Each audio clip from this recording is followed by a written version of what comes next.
Thanks, Kim, for that great news segment. Well, that brings us to the end of the program tonight. Just a friendly reminder after the weather report to prepare your homes for the upcoming bushfire season. That's it from the Channel 8 newsrooms. I'm Mitch Castell.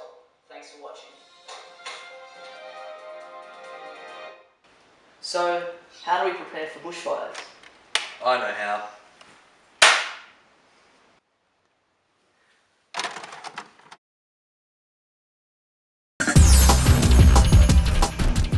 In 1983, widespread bushfires broke out in the southern areas of Australia, including Victoria and parts of South Australia.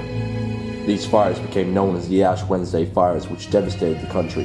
It claimed over 75 lives and left many people injured and homeless. However, a lot of this devastation could have been prevented if the residents were educated in the basic preparation for bushfires and had a designated approach to the situation. Now we have Daryl Burning in this bushfire safety presentation. Action! G'day, I'm Daryl Birmingham. In today's segment, we're going to be talking about bushfire preparation and bushfire survival. Hope you enjoy.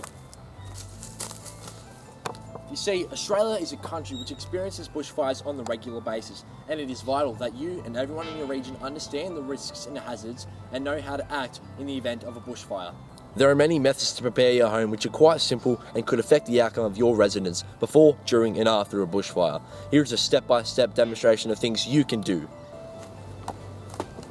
Bushfires. Now, to reduce the chances of a bushfire affecting your home, be sure to trim any overhanging trees or branches and remove those unwanted or unnecessary shrubs near your home.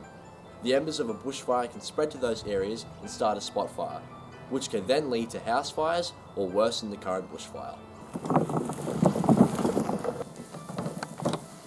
Be sure to keep your lawn short and free of long grass. The grass can act as fuel for the fire and lead it to your home.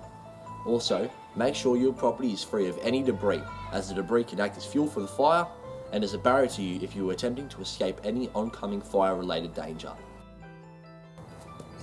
There are many commonly used items outside of your house which you may not even consider as a possible threat which could increase the vulnerability of your home to bushfires. For example, outdoor furniture, piles of mulch, wood chippings, building supplies, doormats, painting equipment and firewood. Also, as a side note, if you live on farmland, a good tip is to make sure you remove any overhanging branches from power lines, ensure that a fire tanker can access your property, clear fire breaks along paddock boundaries, and keep a well-maintained area around your home and sheds. This can all reduce the risk of any combustion.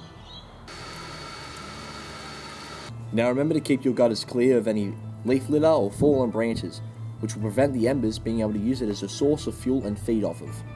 This will also prevent house fires or worsen the current bushfire.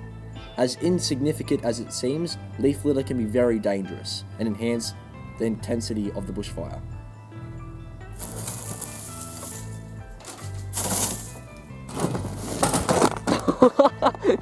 Now remember, burning embers can travel up to a total of 10 kilometers away from the major bushfire and spread to areas which haven't yet been affected.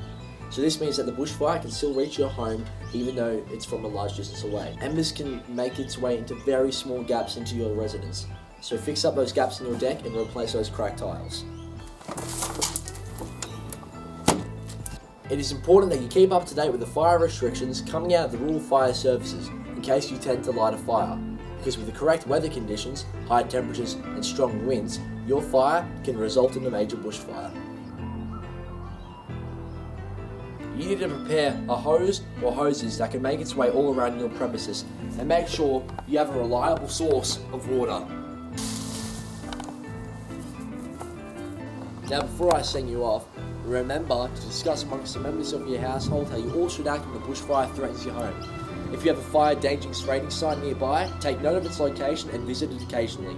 Also, do not forget to report to the fire department any fire-related activity or anything that may cause a fire.